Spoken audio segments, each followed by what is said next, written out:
Salut, je m'appelle Fanny Ruet et vous écoutez Les gens qui doutent.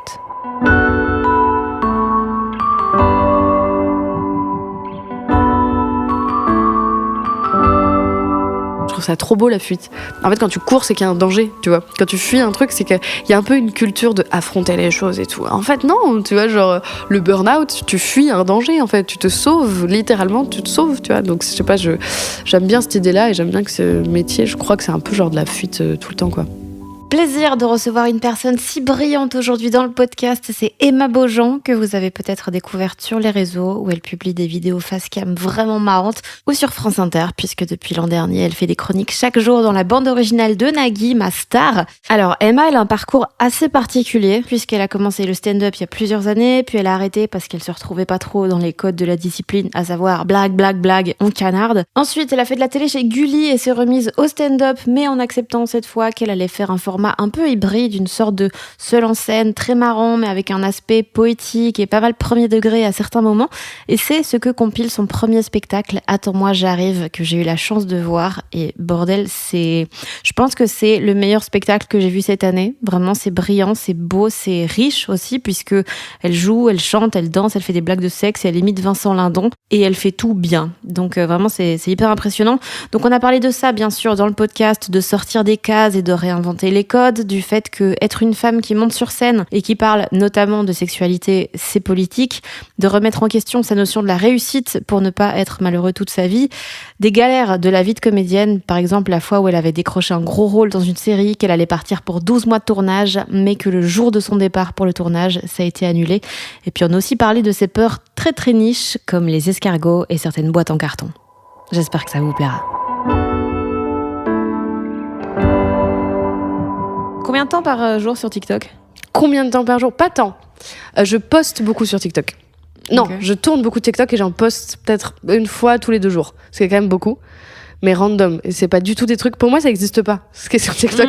Pour moi, je poste mes brouillons et je fais vraiment des trucs. Et si genre une vidéo dépasse 500 000 vues, je suis en mode... Moi, je l'ai envoyée sur Instagram, puis elle fait 12 000 vues. Du coup, je me dis, bon, annuler remplace, j'assume plus du tout. C'était vraiment marrant que sur TikTok.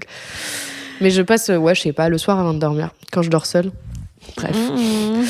Ouais, t'as posté depuis un petit temps, ma belle. Ouais, c'est clair. Enfin, je suis pas là pour le dire, mais maintenant que tu le dis, ouais, c'est vrai. Comment ça va ? Ben, ça va. Je suis épuisée. Pourquoi ? Parce que j'étais à la radio ce matin et que j'ai rendu hommage au crochet, parce que je me suis mise au crochet, donc ça aussi c'est fatigant. Et j'ai rendu hommage, parce que du coup tous les jours je rends un hommage sur Inter. Et ce matin, je sais que j'ai fait le tricot. Et avant, je sais plus ce que j'ai fait. Les médicaments. Voilà, j'ai rendu hommage aux médicaments. Grande fan. Énorme fan d'amoxicilline, RPZ. Je sais pas ce que c'est. J'avais des antidépresseurs. Waouh, je me suis octée toute seule, pas du tout. Des antibiotiques. Parce qu'en plus, je suis en automédication permanente. Donc normalement, je devrais être incollable. Est-ce que ton médecin, c'est Chat ? Non, mon médecin, c'est la maman de ma meilleure amie, ainsi qu'une super généraliste à Paris, ainsi qu'une autre super généraliste, aussi à Paris. T'as un groupe WhatsApp avec les 3 ? Non, mais mon rêve. En fait, j'ai tellement envie, mais vraiment régulièrement, de tout arrêter pour faire des études de médecine, comme si c'était une question de volonté, comme si c'était juste une question de moi, je peux y arriver. Je suis très très nulle en plus à l'école, donc ça marcherait pas. Mais j'ai trop envie d'être médecin. Et si ça marche pas, de m'entourer que de médecins, quoi. Mon rêve. Genre, quand je vais dans une pharmacie, je suis hyper rassurée parce que si je tombe, vous allez me sauver. Pharma, ils ont les mêmes... Au moins, ils ont les contacts. Moi, j'ai un pote, les pharmaciens, c'est pas plus aiguisé. Non, il se la pète un peu. Mais il sait faire des vaccins. Il sait faire des vaccins, oui, moi aussi, je sais les faire. 6, 7. Non, je sais pas, j'aimerais trop. Mais quand j'étais petite, je disais qu'un jour, j'aurais plusieurs maris en même temps. Je disais à ma mère tout le temps que j'aurais un mari masseur, un mari cuisinier, un mari juste riche, c'est tout ce qu'on lui demande, et un mari médecin.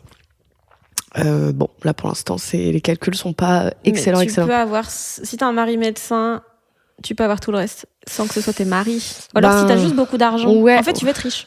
Je crois que c'est ça. Je crois que c'est le point le twist de cette liste. Et donc t'as choisi artiste. Ouais, qui pour l'instant, en plus il m'a super bien. Et pas riche, mais gagne bien sa vie. Ah non, je parlais de toi pour être riche. Mais ton mec est artiste, oui, c'est vrai. Oui. Voilà. J'aimerais bien être riche. En fait, non, j'aimerais bien juste ne plus être pauvre. Parce qu'en vrai, je suis un peu pauvre. Sans faire la ouf, je suis un peu pauvre. Genre, je suis très souvent à découvert. Et c'est pas juste ça, je gère pas bien mon argent. Même si, oui, il y a 6 mois, j'ai acheté une lampe à 500 €. Parce que c'est la première fois que j'avais décroché un casting. Du coup, j'ai voulu me faire plaisir. Sauf que je pense que j'ai été payé 600 € sur ce casting. Donc, c'est pas rentable du tout, quoi. Mais j'ai cette lampe orange, pas dingo, chez moi. Et que j'allume très peu, en plus, elle est trop haute, je l'ai mal placée parce que j'ai peur que mon chien la mange. Bref. J'ai un chien aussi, ça c'est cool. C'est, ouais. On est quand même sur des mauvais choix récurrents. Alors, j'entends ce que tu dis. Par contre, on est à moins d'1 mètre. On est sur des... Ouais, absolument. C'est marrant, je me disais ça en bas, là, avant d'arriver. Je me disais, je fais quand même beaucoup de mauvais choix. Et en fait, c'est jamais des mauvais choix. Mais je trouve toujours que je fais des mauvais choix. Et c'est juste qu'en fait, je les fais pas. Genre, je suis toujours dans un truc d'urgence de qu'est-ce que je dois faire de ma vie. Et du coup, je fais pas les choix. Mais donc, la situation revient naturellement. Je sais pas si tu vois ce que je veux dire. Non. Non, en même temps, même moi, je vois pas trop ce que je veux dire. Par exemple, là, je devais travailler un casting pour demain et terminer une de mes 2 chroniques que j'ai à faire pour demain. Et j'envoie ma V1 à Étienne, mon co-auteur, et j'étais en mode, mon Dieu, mais ça, j'aurais dû le faire hier, genre, au lieu de faire une sieste en transpirant toute seule, en écoutant L'heure du crime de Jacques Pradel, que j'adore. Et en fait, je me dis, mais je suis trop nulle, genre là, j'ai 40 minutes devant moi, je me suis posée au café, en fait, je suis en mode, mais non, mais c'est super, c'est exactement le temps qu'il fallait pour faire ces 2 trucs, 40 minutes, et si j'avais été chez moi, je l'aurais fait en 12 heures, j'aurais posé un truc, caressé mon chien d'amour, allumé cette lampe si haute, que ça me demande tellement de temps d'aller allumer. Et du coup, en fait, je fais jamais les choix, et avant de les faire, je suis angoissée, parce que je me dis, putain, mais je fais pas les choix, là, c'est pas bien. Mais finalement, comme je fais tout dans l'urgence, tout se passe toujours très bien. Oui, en fait, c'est face à l'urgence que tu vois que le choix, il est plus simple que ce que tu pensais. Je pense que je suis pas seule. Je pense que tout le monde fait un peu ça. Toi, non ? T'as l'air organisée. Je suis très organisée. Ouais, je pense que t'es quelqu'un de très organisé. Je suis très organisée, mais je comprends la peur de faire des choix et Ouais, c'est toujours mieux. C'est comme larguer quelqu'un ou bien être une merde jusqu'à ce qu'il te largue. Ah ouais. Tu vois, il y a ce truc de oui, mais c'est pas vraiment moi qui ai décidé, donc je suis pas responsable des conséquences. Ouais. J'ai la ref. Maintenant que tu le dis, là, je vois mes 3 dernières relations défiler, j'ai la ref, ouais. Et on embrasse ton mec actuel. Hein. Et on embrasse mon mec actuel, ouais. On l'embrasse de partout. Tu vois, la personne, ce que je dis, c'est hyper gênant. On t'a souvent dit que tu parlais trop ? Ouais, tout le temps. Mais là, je pense, moi-même, j'ai coupé 3 phrases avant de les dire dans ma tête, là, parce que je partais toute seule, je pars sur un monologue. Je me suis dit, je parle trop. Là, je suis en train de le faire. Non, mais j'aurais pu dire, oui, salut. J'ai dit, effectivement, concernant ce qu'il vient de dire, il y a 3 phrases. Donc, ouais, je parle trop. Enfin, moi, je trouve que je parle trop. Des gens m'ont dit qu'ils trouvaient que je parlais trop quand j'étais plus jeune. Et maintenant que ça devient un métier, je crois que les gens le disent pas, quoi. Enfin, je veux dire, les gens, ils vont pas dire à mon spectacle, tu parles trop. Bah non, mais ils ont payé aussi. Ouais, c'est trop bizarre que je parle pas assez, genre, que je sois genre, comme ça. Bref, ouais. Enfin, remarque qu'au début, mon spectacle faisait 40 minutes, donc en même temps. Mais c'est parce qu'il était pas fini. Ouais, c'est ça. Tu confonds des choses. C'est ça, la tuile. Je pensais juste que je parlais trop lentement. Non. Ton spectacle, dedans, tu chantes, tu danses, tu parles espagnol, tu fais de la musique. Là, tu vois un truc où les gens ils vont penser que tout ça est bien fait. Tu imites François Cluzet également. Vincent Lindon. Vincent Lindon, pardon. Non, c'est ok. C'est juste, c'est pas grave. Non, mais en plus, je l'ai noté, c'est juste que je confonds 100% des acteurs français, hommes blancs, je comprends. Il y a rien qui ressemble plus à un homme blanc qu'un autre homme blanc. Ouais. On est d'accord. Ouais. Mais du coup, est-ce que t'as un tout petit peu pensé dans ton spectacle à dire je vais être comédienne, donc je vais faire une carte de visite de tout ce que je sais faire. Ah, mais c'est une bande démo, c'est clairement une bande démo. Voilà. C'est juste, je vous en supplie, faites-moi tourner en fait. Okay, c'est un appel du cœur, c'est un cri à l'aide, c'est genre j'ai besoin de cachetonner. Non, en fait, c'est qu'on se demandait au début, en plus le spectacle il s'est fait vraiment en plusieurs parties. D'abord, c'était juste la sortie d'une dépression où je me suis dit, il faut que je fasse un truc de ma vie. Et du coup, j'ai une copine qui s'appelle Ilona qui m'a chargée de prod et qui était déjà dans la prod, qui m'a dit, essaye. Je faisais déjà du stand-up depuis 4 ans, mais j'avais complètement arrêté pendant 1 an. Elle m'a dit, essaye de remonter sur scène et je sais pas, de faire une forme qui te ressemble un peu. Et j'étais genre, oui, mais j'ai envie d'être premier degré avec de la poésie, j'ai envie d'amener des choses où j'ai peur qu'on se moque de moi, mais j'ai envie de le faire et tout, tu vois. Et elle m'a dit, essaye en fait, et on verra. Et à ce moment-là, j'ai commencé un peu à faire des vidéos. Du coup, on a fait genre une date comme ça, random, au Théâtre La République.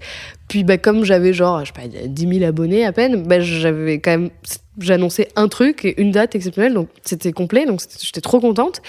Et je me suis dit, ça vaut le coup de le refaire. Et puis je l'ai refait, puis dans la petite salle des Mathurins. Et puis après, j'ai rencontré au départ pour travailler avec moi à France Inter Étienne Lautrette, mon co-auteur. Et il est venu voir le spectacle et il était genre... Et ce qui est marrant, c'est que Étienne, il était architecte avant. Et du coup, il a vraiment trouvé une métaphore qui me parle beaucoup. Il m'a dit, alors là, c'est en ruine. Là, c'est un terrain miné. Mais c'est hyper constructible, quoi. Ça va être trop bien. Et je vois le moment où il y aura genre une maison sur 4 étages avec des plinthes, une baignoire avec des pieds. Ça va être super. Et après, il y a eu une autre étape où j'ai rencontré Thibaut Ségouin, qui est mon metteur en scène, et dont j'adore le travail, et qui, pour le coup, lui, a une fibre artistique qui me plaît. Je cherchais des metteurs en scène, enfin, sans en chercher, mais je veux dire, je me demandais s'il y avait des gens que je connais qui ont des spectacles, mais en fait, c'est forcément des gens qui viennent du stand-up. J'ai des amis du théâtre qui font des seuls en scène, mais c'est genre, je raconte une histoire terrible d'une femme, enfin, pas beaucoup de blagues. Hein, tu vois. C'est les chatouilles, quoi. C'est les chatouilles, c'est complètement les chatouilles vibes.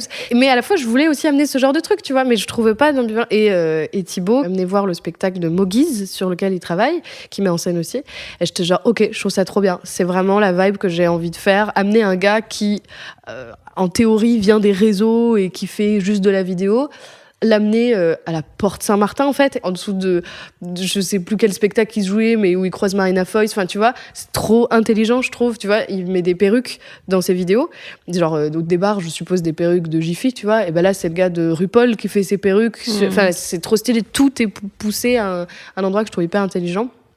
Et les gens sont contents, mais les gens voient autre chose. Et pour la plupart, premier degré, c'est, je crois, pour Mogiz, les gens qui viennent le voir, c'est la première fois qu'ils vont au théâtre.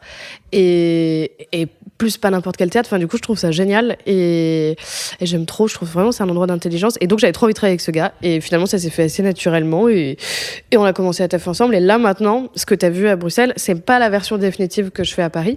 Parce que à Paris, j'ai une caméra qui me filme, qui fait un peu, comme je parle beaucoup des castings que je passe, qui fait un peu office de la caméra qu'on te pose pendant un casting où tu dois être hyper naturel, genre qu'il y a genre une dame qui te parle très près et tout, et que t'es filmé en fait. Du coup, ça pour l'instant, on peut pas l'amener en tournée, machin, on n'a pas prévu le truc comme ça. Mais donc, déjà, la version que t'as vue, moi j'ai encore un peu du mal à l'assumer, celle que je fais en tournée, parce que je trouve qu'elle est encore schlagos. Et je trouve que c'est vraiment... Et en même temps, c'est un peu ce que je suis. Tu vois, je parlais au tout début d'Urgence, le truc né comme ça sur scène. Bah, c'est un peu ce que je fais. Et surtout à Bruxelles, c'était quand même très chaotique. Mais c'était marrant, hein. J'ai passé une trop bonne soirée. Mais c'était... Enfin, vraiment... le fil rouge, j'étais genre, je sais plus où je suis, je sais pas ce qui m'arrive. Tu vois, moi, j'ai l'impression, en tout cas, de cette version-là. Ça, c'est zéro senti. Ah bah, trop bien. Moi, j'étais là, c'est tellement construit. Oh là là. C'est gentil, ça me fait plaisir. Non, ça me fait plaisir que tu m'aies dit que t'avais kiffé le spectacle, parce qu'en plus, tu fais un peu partie des gens où, dans ma tête, j'avais rangé quand même dans la catégorie autrice de blagues, et tu fais des blagues, et tu vois, genre, t'es un peu le truc, l'humour, c'est sérieux, tu vois ce que je veux dire ? Et tes vannes, c'est toujours des vannes, tu vois. Ton spectacle, c'est vraiment genre je peux une pas phrase, compter une punch. sur mon clown. Mais oui, mais si, et tu le rajoutes dessus, mais c'est très écrit, quoi. Et c'est ce qui fait que c'est trop bien. Et du coup, moi, dans ma tête, je te mettais justement dans la catégorie des gens où j'étais genre, oh là, faudrait surtout pas que je vienne voir mon spectacle. Ils vont dire, mais elle est complètement bizarre. Et tu peux pas t'humilier sur montrer tes siens. Je sais pas ce que j'ai fait en plus. Enfin, si, ce jour-là, bref. Mais non, mais du coup, ça m'a vraiment fait plaisir que tu me dises que t'es kiffé. J'étais genre, ah, trop bien. Il y a des gens de ce truc-là, de cet arc sérieux de l'humour. En tout cas, c'est comme ça que je le vois, parce qu'on se connaît pas très bien. Je fais quand même majoritairement des blagues de. Enfin, oui, non, ça va. Mais il y a quand même beaucoup de blagues de tub et tout. Ah oui, mais ça n'empêche pas qu'elles sont très écrites. Oh, merci. Je t'en prie, Lavis. Non, mais c'est vrai, moi je parle que de sexe quasiment. Donc, non, justement, c'est dur d'écrire des. Enfin, c'est pas un scoop, mais c'est dur d'écrire des bonnes blagues, et en plus sur des trucs qui ont l'air cons. Des trucs où la vanne, elle a l'air tellement simple que t'es en mode putain, pourquoi j'y ai pas pensé. Je trouve que c'est les meilleurs, quoi. C'est incroyable. Et ouais. Pourquoi t'as fait du stand-up à la base ? Je pense parce que je voulais être cool. Je pense que quand je suis arrivée à Paris il y a 6 ans, un truc comme ça. Et en fait, au début, je suis allée au Panama Art Café voir du stand-up, parce que je suis fan de stand-up. En tant que consommatrice, les stand-uppers, je suis genre, je suis fan de vous, je vous adore, vous avez l'air tellement détendu, avec un verre d'eau, un tabouret et un micro que vous, je sais pas, l'impression que vous lâchez, c'est le prolongement de votre main, je suis fascinée. Plus t'as l'air nonchalant, plus t'es cool, quoi. Mais ouais, c'est absurde. Moi, c'est l'inverse de la nonchalance. Je suis genre, c'est trop bizarre, c'est trop gênant, c'est naturel pour personne ce qui se passe. Et j'y suis allée, puis un humoriste qui m'a demandé du feu parce que je suis une clope. Je sais plus, il m'a fait une vanne, j'ai refait une vanne, et j'étais toute seule à une table sur la terrasse du Paname, ce qui, je l'ai compris des années plus tard, du coup, est bizarre en fait. On dirait que je viens gratter un open mic. Et il m'a dit, ah, mais t'es humoriste, tu joues? J'ai fait, oui, bien sûr. Ça faisait 2 jours que j'étais arrivée à Paris, j'avais pas d'appart à moi. Et je dis, ouais, je joue là à 19h et tout, machin. Et ah, mais je viens de voir. Je dis, non, mais c'est une vanne et tout. Il m'a dit, ah, bah, si, essaye. Il m'a dit, écoute, demain, moi, je fais un plateau là. Viens voir. Il y a un autre pote qui a un plateau. Et petit à petit, j'y suis allée. Puis, en fait, il m'a proposé. Attends, ça tient à une clope? Ouais, ça tient à une clope. Et pire, le lendemain où je suis allée voir ce plateau-là, et d'ailleurs, c'était le premier plateau de Natacha Gomez, que j'adore, qui est une très très bonne amie à moi, qui est une humoriste de talent. Et c'était son premier plateau, donc trop chou. Et j'étais dans le public et je me suis dit, ça a l'air tellement super de faire ça. Waouh, la chance, mais je suis pas cool. C'est un peu comme au collège ou au lycée, tu vois, enfin au secondaire, comme vous dites. Je sais pas, pour moi, ça se trouve, j'ai tout whipping, ça n'a rien à voir. Mais c'est un peu comme t'as envie d'être accepté par les gens cool, tu vois. Et il y avait un peu ça au début. Et puis ce gars, ce stand-upper, m'a donné rendez-vous quelque part le lendemain de ce plateau. plateau pour écrire. Et j'ai cru que ça allait partir en tragique.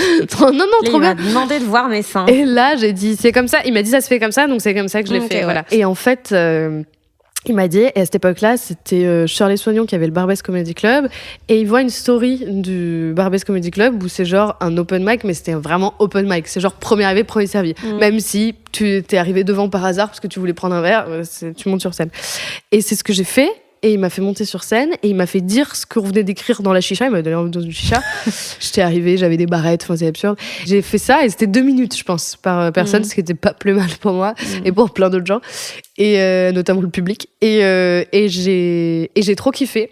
Et puis, on a été reconfinés, je crois, ou recouvre-feutés, un truc comme ça. Et puis, j'ai attendu le déconfinement, je crois que c'était le 10 mai de je sais plus quelle année. Et le 10 mai, j'étais de retour au Barbès, à un autre open mic. Il y avait un autre humoriste qui était là, qui me dit « Ah, mais j'ai un plateau, moi, à tel péniche. » Donc, j'y suis allée.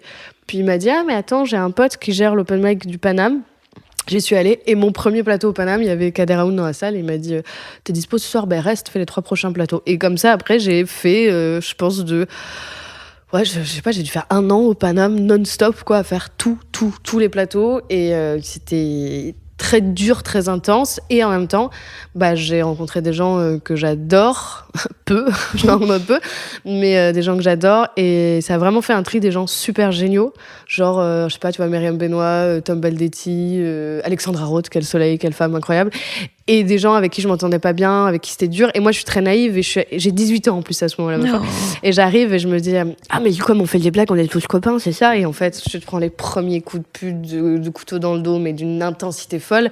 Mais moi, je rentrais chez moi, je pleurais, quoi. Et mon copain de l'époque, que j'ai dû lâchement quitter en faisant genre tout va bien et c'est sa faute pour que lui me quitte, non mais il me ramassait la petite cuillère, quoi. Et je pleurais. Il était en mode « Mais ça s'est pas bien passé sur scène ?» J'étais en mode « Si, mais un tel, elle a dit ça sur moi dans les loges et j'ai entendu, elle a fait exprès. » Il était en mode « Mais tu t'en fous, tu travailles pas avec elle ?» J'étais en mode « Mais non, je m'en fous pas, j'aimerais que les gens ils m'aiment bien, tu vois. » Et donc, ça a été hyper intense, mais j'aurais jamais pu apprendre... c'est des trucs qu'on dit en général, des enseignements toxiques, cette phrase, mais j'aurais jamais pu aussi bien apprendre et aussi rapidement qu'en étant dans cette boucle-là. Et voilà. Et puis après, j'ai décidé d'arrêter.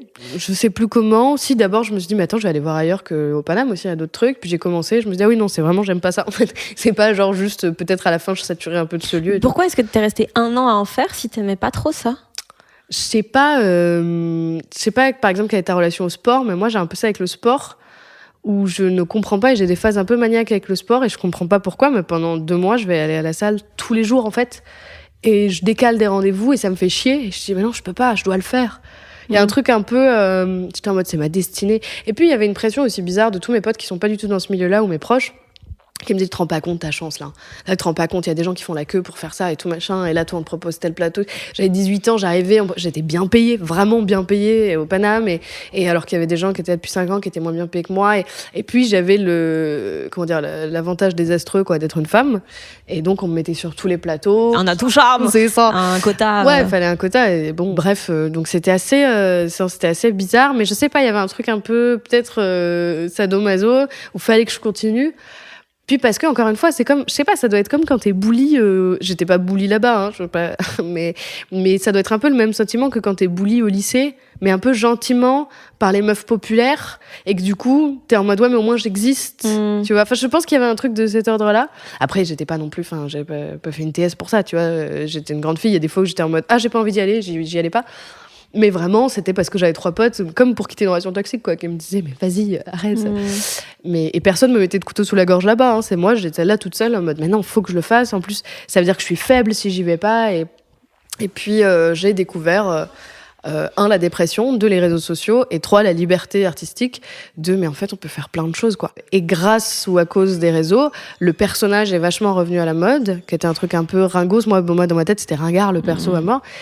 Et en fait, je me suis dit, ah mais non, mais c'est juste que peu importe tout ça, c'est des tendances, c'est des modes, et les impros au Comedy Club, ça l'a été, ça l'est plus, le perso, ça l'est, ça commence à s'essouffler, les story time, ça l'est. En fait, c'est juste que tout ça, c'est des tendances, quoi, et qu'en fait, mais ça m'a permis de me rendre compte que le plus important, c'est que je m'exprime artistiquement, le plus important pour moi en tout cas, pas pour la Terre, mais le plus important pour moi c'est que je m'exprime artistiquement et peu importe la médiation, et que petit à petit j'arrive à assumer de vouloir faire des trucs pas que rigolo quoi aussi. Mais tu vois, rien que là j'ai envie de m'excuser en le disant, on dirait les comédies je sais pas, qui sont un peu partout et tu dis on rigole mais pas que. Ouais. Tu vois, j'ai pas non plus envie de rentrer dans ça.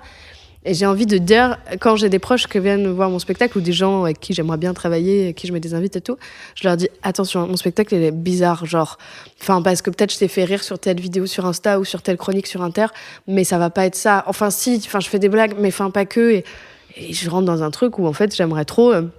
Et ça vient, mais ça, je pense que c'est juste, je suis encore un peu un enfant aussi. Mais ça vient et je pense qu'il faut juste que j'aille au fond du truc. Et là, j'arrêterai peut-être de m'excuser parce que le moment où j'aurais vraiment l'impression que c'est une singularité. Et que c'est pas juste, je suis trop nulle pour... Tu vois ce que je veux dire ? Là, pour moi, mon spectacle, je fais ça. J'ai un micro HF. Au début, j'avais un micro-casque à un moment. Donc un HF, c'est un sans-fil. Merci. Et de ne pas avoir un micro-main, déjà... J'ai trop honte, tu vois. Je voulais pas mettre des stories. Tu te prends Madonna, quoi. Ouais. Et alors qu'à la base, tu vois, j'ai fait 10 ans de conservatoire de théâtre et moi, j'avais aussi envie d'être une comédienne qui joue Phèdre au Conservatoire National, tu vois. Donc je t'en mets, mais non, faut que je reconnecte un peu avec ça. Et le Festival d'Avignon m'a fait du bien l'année dernière, le festival de théâtre. Et j'ai pas souvent entendu cette phrase. Hein. Ouais. Ah non, c'était terrible. La vie m'a roulé dessus. Mais ce qui m'a fait du bien, c'est de me reconnecter avec tous mes potos du théâtre et d'aller voir leurs créas qui sont « Papa, tu n'es pas là, j'avance, papa, et je suis dans le noir » et de théâtre contemporain. Là, t'as l'air vraiment pas bizarre, quoi. Ouais, là, ça a l'air beaucoup plus simple. Non, et surtout, je me suis dit « Mais ça me plaît ». Et après, voir tel humoriste qui retourne une salle, qui casse une salle en deux, ça me plaît. Et je suis sûre que, en tout cas, je peux pas dire que je suis sûre d'en être capable, mais je suis sûre qu'au plus profond de moi, l'envie, c'est d'amener les gens un peu où je veux. Un peu comme un gourou de secte, finalement. Un peu comme Raël et les Elohim. Mais non, moi, je sais pas. Il y a un truc de cet ordre-là, en entre-deux. Mais je sens, en tout cas, les retours que j'ai des gens de mon spectacle, c'est « Ah, c'est cool de voir autre chose que du stand-up ». Et surtout que je suis quand même programmée dans des lieux où il y a du stand-up ou des spectacles. Oui, puis les gens, tu les alpagues avec ça. Ouais, sur les réseaux. Je sais pas si j'arrive à... Ah, tu veux dire quoi avec le stand-up ? Les gens que tu as des réseaux et que tu amènes dans ta salle. Ouais. Ils viennent pour les blagues et les persos à la base, non ? Ils viennent pour les blagues, ouais. Ils viennent parce qu'ils me disent « Ah, tu m'as fait trop rire, j'ai pris mes billets et tout. » Et du coup, je suis toujours en mode « Oh non, mais le moment. » Et tu vois, le début, mes premières blagues, je parle de mes origines turco-arméniennes et tout, fruits de génocide, machin, je parle de ça. Le début, c'est pas des blagues fortes. Le début, c'est du storytelling. Et suivant comment la salle est un peu chaude ou pas, je sais qu'après, mes vannes un peu plus vraiment one line, de genre cul, trash. Où là, vraiment, avec Étienne, on a écrit des blagues avec des mécanismes techniques et tout, tu vois. Et là, je me dis, OK, là, ça va être chouette. Mais si j'ai pas trop les gens au début avec moi, je me dis non, mais c'est pourri, j'en étais sûre, je suis pas drôle, je suis pas faite pour ça. Alors qu'à la fin, tu vois, il y a des gens beaucoup de femmes surtout qui pleurent parce que je parle beaucoup d'agressions sexuelles et tout machin. Et bref, et en fait, c'est ça que je devrais retenir, mais je suis encore un peu matrixée de ouais, mais je suis pas assez drôle, je suis pas machin. Mais ce qui est génial quand on est sur scène quand même, c'est que moi je me dis souvent, bon, c'est pas arrivé souvent que ça se passe mal en termes d'humour et que les gens ils rigolent pas, mais je me dis dans mon deuxième spectacle qui est un peu plus de fond, et dans le tien il y a beaucoup de fond, si c'est pas un spectacle de stand-up, c'est un seul en scène. Ah mais bien sûr. Et c'est pas grave. Ouais, mais tu vois, il y a quand même beaucoup de choses qui sont dites. C'est un peu une vanne où je me dis, écoute, dans ma tête, je me dis, si ça les fait pas rire, tu diras que c'était une performance, tu vois. Et c'est un peu vrai. Ah, one shot. Ah ouais, vraiment. Mais ouais, je sais pas, mais je définis ça comme un seul en scène, tu vois. Et quand je vais faire des dates et que c'est des trucs qu'on a vendus il y a 2 ans, quand j'avais l'ambition de faire un spectacle de stand-up parce que je voulais rester cool, parce que machin et tout, on est dans des cafés-théâtres un peu partout en province, et quand le gérant de la salle, il vient, il me dit, alors là, sans dénigrer la salle, à chaque fois ils sont trop bien, il me dit, alors là, hier on a reçu, ma femme est raciste, donc j'ai baisé un immigré, c'est une super pièce de théâtre, je grossis, mais tu vois les titres à Avignon, voilà, en comics en MS, et il me dit, et toi du coup, tu fais du stand-up, t'es humoriste et tout. Et insupportable, une meuf qui a fait 3 heures de train et qui dit, non, je suis pas vraiment humoriste, enfin, je sens que je suis comédienne, autrice peut-être, en tout cas citoyenne du monde. Enfin, c'est insupportable. Et donc je dis oui. Mais en même temps, je sais pas trop ce que je fais. Et c'est pas un drame, hein. La vie continue à bien se passer sur Terre. Il y a bien plus grave qui se passe pas très loin de nous. Donc, c'est pas un drame et ça m'empêche pas de dormir. Mais c'est un peu bizarre, quoi. Et je me dis, je profite d'être jeune et pas connue. Et que comme ça, on me met dans la case dans laquelle on a envie de me mettre. Et si un jour, je vieillis, ce qui risque d'arriver, en tout cas, je me le souhaite. Et si un jour, je deviens connue, et ben là, on me mettra dans des cases dans lesquelles on a envie de me mettre, tu vois. Mais toi, là, j'écris un film. Ben, peut-être que les gens, ils vont se dire, ah, mais c'est la réal de tel truc, ou ah, c'est la meuf qui joue dans tel truc, ou ah, elle a fait une blague sur l'anus de Daniel Morin. Enfin, tu vois, Sûrement. Ça a été fait. Tu trouvais que t'étais pas assez engagée, que le stand-up c'était quand on était engagé? Ouais, c'est-à-dire. Ce que je dis dans mon spectacle, oui, je dis ça. Ouais. Tu dis, ouais. Oui. Oui, mais en fait, mais pareil, aujourd'hui, je me rends compte que si, en fait, être une meuf qui parle de sexe dans l'espace public, c'est un engagement, en fait. Et moi, je disais pendant longtemps, mais même ça, j'avais un peu honte, tu vois, et on parlait tout à l'heure d'Inter, je me dis, moi, je rends hommage aux chaussettes. Ah non, ça, je l'ai pas fait, c'est peut-être un petit soutien pour la semaine prochaine. Je m'y repenserai, chaussettes. Et je me dis, mais c'est ridicule, enfin, je pense à des artistes, des humoristes, il y a un petit moment, et enfin, les gens risquaient leur vie, quoi, tu vois, pour défendre des opinions publiques, des machins, la vraie popularité, le peuple, tu vois, un truc comme ça. Et moi, je suis là, genre, aujourd'hui, je rends hommage à la soudure. Et il a fait 3 blagues sur mon ex. Et en fait, je me suis rendu compte, grâce, entre guillemets, mais plutôt à cause de plein de vagues de cyberharcèlement, qu'en fait, c'est un truc hyper engagé, hyper engageant de parler de sexe quand t'es une jeune femme.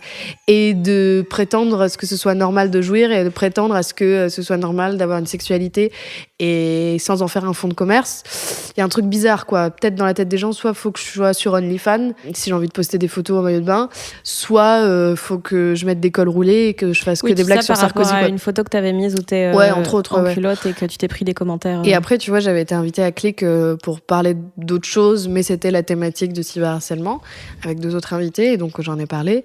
Et je me suis dit, ah, c'est cool que Mouloud me fasse parler de ça, et c'est chouette et tout machin. Et en fait, je me suis repris une vague, mais 2 fois plus violente. J'ai passé mon dimanche à faire des captures d'écran, des captures vidéo de mecs qui me menacent de mort et de viol en vocal. Je suis genre, les gars, en plus, enfin, c'est fou parce que genre, on en parlait avec Anna Godefroy l'autre jour, je crois pas prendre de risques, quoi, tu vois. Enfin, je veux dire, même en termes de politique, les quelques fois où, et j'estime l'avoir fait au moment où je trouvais ça juste, les quelques fois où j'ai repartagé des cagnottes pour la Palestine, par exemple, tu vois, mais rien que ça, je me suis pris des menaces de mort après. Alors, c'est pas comme si j'avais dit boycott Israël, alors que c'est ce que je pense, alors que c'est ce que j'ai fait dans une moindre mesure, mais en essayant de montrer que allons dans un truc joli, allons dans un truc, essayons d'aider les autres plutôt que, parce qu'on le sait que les méchants, les gentils, mais c'est pas binaire, et essayons d'aller dans un truc un peu nuancé. Non, ça marche pas en fait. Il y a forcément des gens qui tombent dessus derrière, donc. Et ça donne pas envie de rage quitte les réseaux juste? Si, c'est pour ça que je te disais avant qu'on enregistre, moi j'ai trop envie d'aller vivre en Italie. Mon rêve, c'est de faire une résidence à la Villa Medici. Tu sais qu'ils ont Insta? En Italie? Ouais. C'est pas vrai. Non. Instagram. Et oui, bien sûr, ça me donne envie de faire ça. Et en même temps, du coup, je trouve ça assez privilégié comme place. Moi, j'ai commencé les réseaux sociaux parce que ça faisait peut-être déjà 2 ans que je passais des castings à Paris, qu'il n'y a rien qui se passait. Ça faisait un moment que j'avais envie d'avoir une voix, d'être entendue quelque part. Et Instagram, je me suis dit, mais c'est génial, c'est vraiment j'allais dire, c'est l'ancienne téloche. mais c'est vrai, c'est dans le sens où là, pour le coup, pour moi, il y a un vrai truc de popularité, tu peux vraiment parler aux gens. Et toutes mes premières vidéos, elles parlaient de mes problèmes financiers où j'étais pas étudiante, mes parents pouvaient pas m'aider, mais du coup, j'avais pas de statut étudiant, mais du coup, j'avais juste 0 thune, donc j'avais genre 4 tafs alimentaires de fou en même temps. Et j'avais pas d'appart pendant une longue période, genre je dormais chez des gens et un soir j'ai dormi dehors, j'en ai fait un TikTok et tout machin qui m'a apporté 1 000 €, donc finalement fun. Et mais tu vois, c'était ça à la base, j'allais dire fond de commerce, c'est terrible, mais c'était ça. Il y a beaucoup de gens après qui m'ont reconnu quand je suis revenue de ma dépression, que je suis revenue à Paris, que j'étais partie pendant un petit temps. J'en me dis, ah mais c'est toi qui as dormi dehors et tout machin. Je suis en mode, oui, mais je veux faire un spectacle et tout, je parlerai de sexe. Et donc, tu vois, il y a un truc un peu, je sais pas, il y a un truc un peu direct, quoi, de vrai lien direct avec les gens sur les réseaux sociaux qui me plaît. Moi, tu vois, les gens, quand ils me reconnaissent dans la rue, ils me tutoient et on parle. Et très souvent, après mon spectacle, les goûts avec qui on parle, c'est des meufs qui ressemblent physiquement à mes potes, qui font les mêmes études ou même taf que mes potes et avec qui on finit par boire des bières ensemble, tu vois, parce que c'est... Enfin, je suis à 0 mystère, tu vois, genre, je peux pas mettre une distance avec les gens. Je fais des blagues sur... aujourd'hui, j'ai fait des vannes sur une IRM pelvienne où j'ai dû me vider les fesses à 2 200 000 auditeurs. Bon, je peux pas après prétendre à faire une actrice mystérieuse où je demande qu'on me vous voit, tu vois. Et j'aime bien ça, je trouve ça trop cool, un truc j'allais dire vrai, mais ouais, un truc un peu, tu vois, prout avec la bouche. Ouais. Rien dire. Je vois, ouais. Ouais, tu vois ce que je veux dire? Ouais. Tu vois, comme ça. Ouais. Trop bien, ça tue. Top. Ça tue. Voilà. Mais ce qui est fou, c'est que tu arrives à parler sur les réseaux de trucs prum-dug pendant longtemps et trucs hyper intimes. C'est-à-dire C'est-à-dire faire un TikTok de 6 minutes Ah ouais. sur un truc triste et qui te met en colère et tout. Ouais. Yo, ici la Fanny du montage pour une petite précision. En fait, là, je fais allusion à un TikTok qu'elle a publié qui dure quand même plusieurs minutes, 6-7 minutes, où elle parle en fait de la relation de ses parents qu'elle a toujours beaucoup admirée. C'était un peu un modèle de couple pour elle. Et puis, elle a appris un jour que son père s'était très mal comporté et que désormais, elle le considérait plus comme son père, mais comme son géniteur. Voilà, en gros. Et donc, elle raconte ça face cam, hyper premier degré. Et donc, forcément, ça changeait beaucoup de ce qu'elle publie d'habitude, à savoir des histoires plutôt cocasses et marrantes. Parce que comme je disais, j'ai l'impression que TikTok, ça n'existe pas. Pire mental. C'est une très mauvaise nouvelle. Non, tout le monde a vu. Les procès arrivent. Ah putain, j'en étais sûre. Je t'ai dit, il y a eu un non-lieu. Mais ouais, mais parce que pour moi, TikTok, ça n'existe pas vraiment. Et Instagram, ça ressemble à une carte de visite. Et TikTok, ça ressemble à des conversations avec mes potes, quoi, tu vois. Donc, ouais. Et pareil, Anna, elle me disait ça aussi. Elle me disait, c'est trop marrant. Des fois, je vois dans ma For You page tes vidéos où tu imites une directrice de casting. Et après, où tu dis, mon père a trompé ma mère. Et en fait, je dis, ouais, je sais pas, c'est un peu comme ça. Mais c'est comme ça qu'elle se passe, la vie, en vrai, tu vois. C'est comme ça qu'elle se passe, cette conversation qu'on a toutes les deux. On s'est fait des vannes et on rigole pas. Quand t'as des places à vendre pour un spectacle, tu fais que ce qui peut être positif et te faire briller. Ouais, mais tu vois, dans la mesure où du coup c'est pas du stand-up ce que je fais, pourquoi mon copain il fait de la musique, lui, moi du coup je vois un peu, m'a présenté quelques potes à lui qui font ça et tout, je vois les chanteurs ou je sais pas rappeurs machin qui font la promo de leur son, et bah souvent ils font du storytelling autour de ça et ce qui, j'allais dire remplit des salles de concert, mais ce qui fait marcher des streams, c'est souvent des gens qui disent j'ai écrit cette chanson parce qu'il m'est arrivé ça, telle année de ma vie, nanana et tout. Il y a pas de blague, tu vois. Il y en a quelques-uns qui peut-être en glissent dedans pour être un peu plus lège quand c'est juste de la pop entre guillemets, tu vois, sans dénigrer ça du tout, c'est ce qui fait d'ailleurs donc nos dénigrations zone. Donc je vois pas pourquoi moi je devrais avoir à dire faut que je fasse que des blagues parce que les gens ils seront déçus en fait si je fais que des blagues. D'ailleurs, si je veux que être drôle et qu'ils viennent à mon spectacle, ils vont être en mode ouais, il y a pas que des blagues. De la même manière que si je fais que genre juste des talks où je suis premier degré, mon rapport à l'amour, au désir, à la poésie et machin, les gens vont être en mode ok, la fin, le milieu et le début étaient cool, mais tout le reste là, pourquoi t'as fait des blagues, enfin, c'est pas ça qu'on est venu voir, tu vois. Et t'as jamais peur d'être trop intime? Non, parce que j'ai jamais eu cette peur-là, parce que je pense pas que tout soit vrai. Je pense que, enfin, à partir du moment où j'en ai parlé avec quelqu'un, où on l'a écrit, où j'ai appris, où j'ai répété, ça m'appartient plus trop ce que je dis, tu vois. À partir du moment où on s'est mis d'accord avec des gens, de la même manière qu'il y a des choses qui sont intimes et que je ne dis pas, mais je crois que je les dis même pas à mon copain, je les dis même pas à ma mère, je les dis même pas à ma psy, c'est des choses qui m'appartiennent. Et ça, ouais, il y a des limites, il y a des choses que je me sens pas de dire. Mais à partir du moment où j'allais dire c'est d'utilité publique, je réfléchis toujours mon spectacle en mode comment je passerai une soirée avec mes potes. Et si cette pote-là me raconte tel truc qui lui arrive, je vais lui dire mais meuf, mais tu sais que moi aussi, hein. Et je me suis retrouvée quand même avec un éjaculateur précoce qui chantait pendant le sexe, cette meuf, attends. Et du coup, je me dis mais en fait, faut que je le raconte. Si ça distrait mes copines, ça peut distraire d'autres gens, enfin tu vois. Et surtout, ça peut t'aider à te dire ah ok, donc c'est normal que un mec sur 3 m'ait fait jouir dans ma vie, tu vois. Ça, en fait, c'est normal, tu vois. C'est pas, je trouve pas ça intime, je trouve ça même trop universel, tu vois. Je trouve ça trop ouais, que ça parle à tout le monde, tu vois. Je sais plus dans quel truc tu parles de ça, mais un jour un gars t'a demandé ce que c'était ton fantasme et tu l'as répondu quelque chose comme de pouvoir te répondre sincèrement sans passer pour une salope. Ouais. Ce qui m'a fait péter mon crâne. Ouais. Comme et ben ça c'est inspiré du coup d'une vraie anecdote et c'est une vanne après qu'on a aussi réécrite. En fait, il y a un jour un gars qui m'a dit alors c'est quoi ton fantasme et tout. Et en fait, j'étais genre je sais pas et en fait, il attendait trop une réponse de bon élève genre des menottes ou genre que tu me bandes de les yeux. Et au début, j'étais en mode et premier degré là, mon premier réflexe, premier truc de défense de blague, je lui ai dit avoir le même salaire. Et après, il était en mode non mais vraiment. Et j'étais genre je sais pas et j'étais en mode qu'est-ce qui me plaît et je me suis dit et ça dépend, enfin je veux dire chaque humain est tellement différent et tout, et je me suis dit là je crois que j'ai un peu envie d'être une salope. Et après je me suis dit Mais en fait, je crois que ce dont j'ai le plus envie, c'est de le dire sans passer pour une salope. Hein, et tu vois, c'est ce truc trop bizarre et qui est vrai. Et c'était aussi une de mes premières chroniques à Inter où je faisais des blagues là-dessus, où j'étais genre, waouh. Et je venais de me mettre avec mon copain, on commençait à coucher ensemble et c'était trop bien et on était trop connectés et tout machin. Et j'étais genre, waouh, en fait, là, c'est tellement bien avec mon mec que je me dis, mais il y a des moments où j'ai même plus envie d'être féministe. Je suis genre, mais quoi? Mais comment ça, j'ai le droit de porter des jeans? Mais comment ça, j'ai de l'argent sur mon compte en banque? Mais retirez-moi le droit de vote. Et parce qu'en fait, ça fait partie du truc. Et moi, j'ai l'impression que c'est le truc où mon mec me respecte s'il respecte ça, tu vois. C'est ultra respectueux d'écouter mes envies, mes désirs, tu vois. Et qu'il n'y ait pas de jugement, surtout, tu vois. Voilà, on dirait que du coup, que j'aime des trucs trop bizarres. Genre, allez, mets-moi du désinfectant. Imagine. Je plaisante, mais imagine quand même. Juste pose-toi 2 secondes, tu vois. Ouais, voilà. Bah ouais, non, c'est important. Mais c'est important, en fait, le sexe. Qu'on en fasse ou qu'on en fasse pas. Il y a un truc. Enfin, c'est dans la tête de tout le monde. Ça régit énormément de choses dans la société. Mais tout le monde. Ouais. Et ça veut pas dire, je veux surtout pas laisser des gens sur le bord de la route en mode, non, mais on baisse tous et tout. Au contraire, il y a une telle pression sur ceux qui ne font pas de sexe. Moi, j'ai un copain qui déteste le sexe et il me dit, bah, je le fais 1 fois par an, parce que, comme les impôts, parce qu'il faut le faire.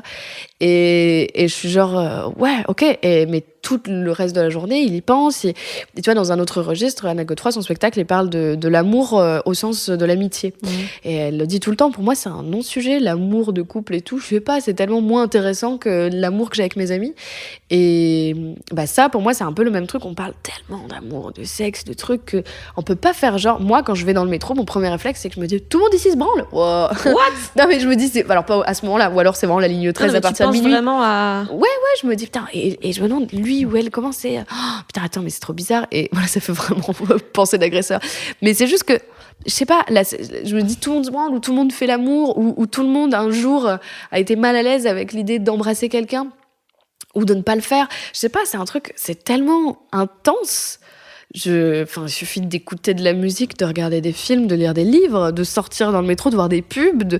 Je sais pas, c'est tellement là partout que c'est un peu ce que j'essaie d'aborder dans le spectacle, de genre, en fait, c'est en parler, et généralement, je fais une phrase sur ça, je dis, pour moi, c'est plus intime de parler de mes origines, de ma grand-mère, de mon rapport à, on t'a volé ton histoire, t'as fui un génocide et tout ça, c'est beaucoup plus intime que de parler des 3 gars que j'ai sucés la semaine dernière, tu vois.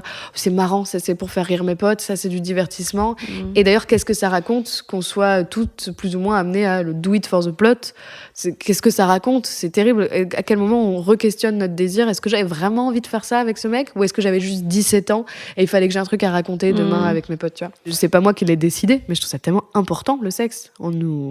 Ça régit tellement de choses, quoi. Ça détruit tellement de vies, ça en fabrique beaucoup d'autres, tu vois. Je sais pas, c'est beaucoup. Toi, il y a beaucoup de choses que tu fais pour les raconter? Oui, ouais. Alors, de moins en moins, parce que j'ai plus le temps. mais en vrai, ouais. Parce que ce que je dis aussi avant dans le spectacle, c'est que j'ai un peu grandi socialement.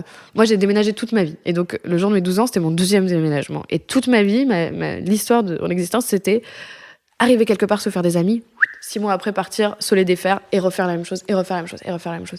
Ce qui m'a donné une richesse de m'habituer, de m'adapter tout le temps pour peu subir les situations, tu vois. Mais ça fait que j'ai toujours dû me dire, ok, qu'est-ce qui fait que là, maintenant, dans cette classe où tout le monde se connaît depuis 6 mois, j'arrive de nulle part et je repars peut-être dans 4 mois, qu'est-ce qui fait que là, maintenant, les gens vont me dire, ce soir, on t'invite à notre verre, demain, fais le travail de groupe avec nous, machin. Et moi, c'était l'humour, parce que... Bon, voilà, heureusement que c'était un podcast. Non, mais ça a été l'humour parce que, je veux dire, j'ai pas un physique de mannequin. Et donc, je me suis dit, mais je me suis vraiment questionnée quand j'étais assez jeune. Je me suis dit, donc ce sera pas le mannequinat, ce sera pas la danse, parce que j'ai fait beaucoup de danse classique petite et je rêvais d'être danseuse. Et j'étais en mode, ce sera pas la danse parce que, ouais, j'ai quand même plus de hanches que les copines. Ok, qu'est-ce que ce sera? Et en fait, je voyais que il y avait un dîner chez mes parents, où il y avait des amis de mes parents et je faisais des blagues et ça les faisait rire.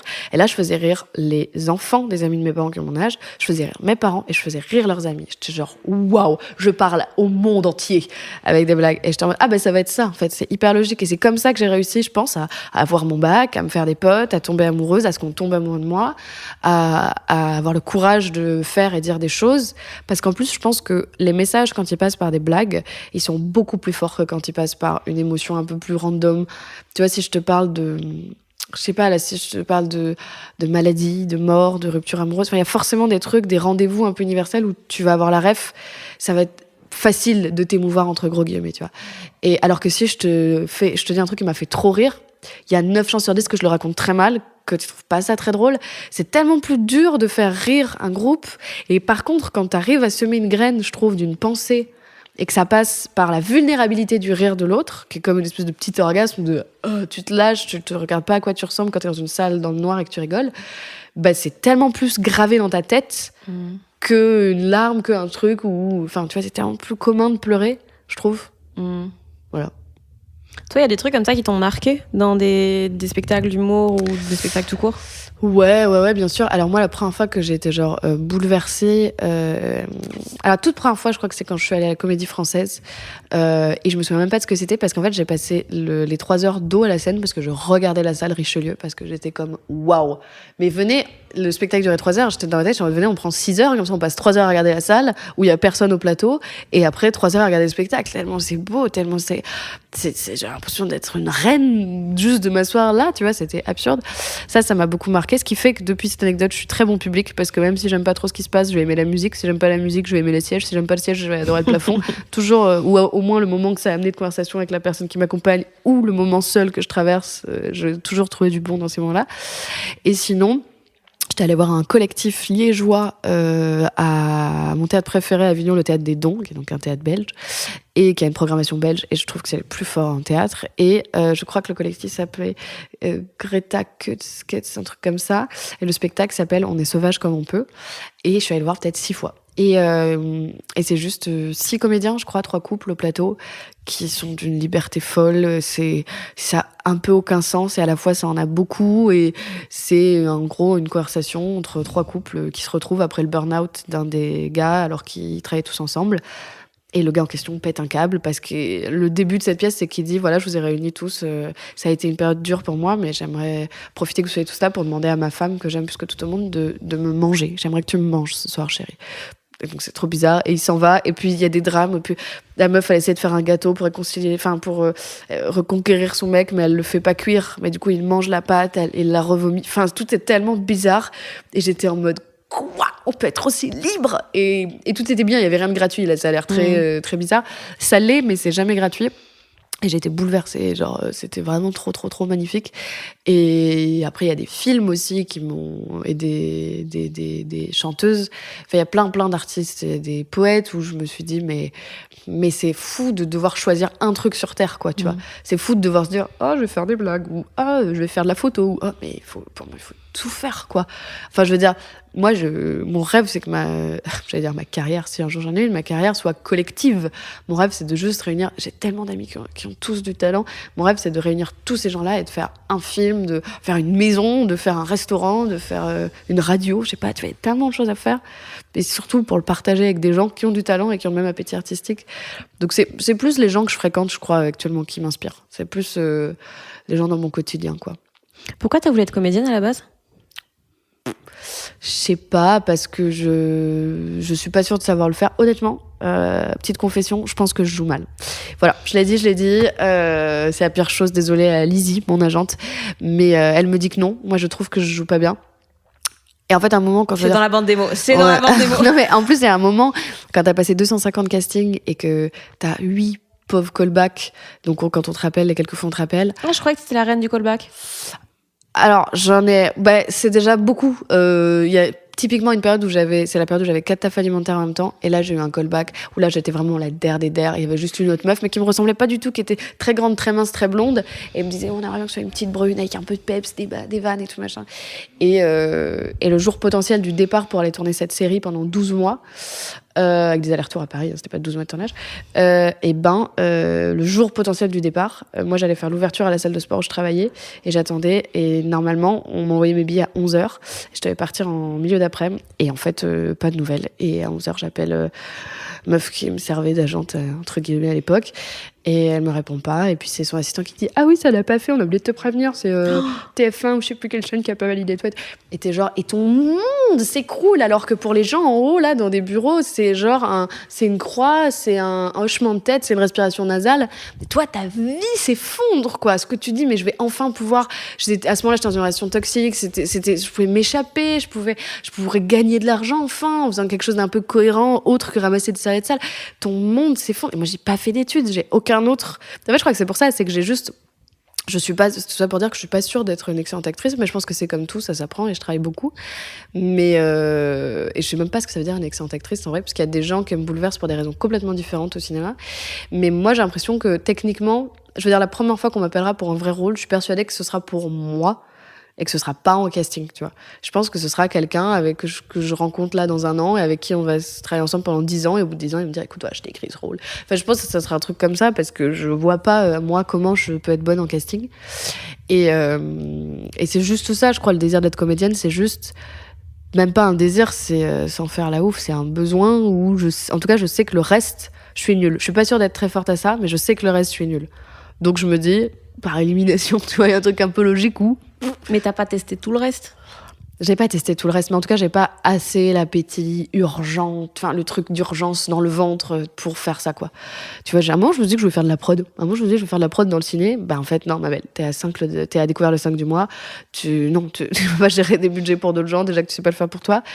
Puis, je déteste écrire, être derrière des bureaux. Enfin, en fait, j'essaye juste, pour l'instant, je vais là où on m'appelle et où j'ai envie d'aller. Et je vois là où les gens, ils disent ah, ça, c'était bien.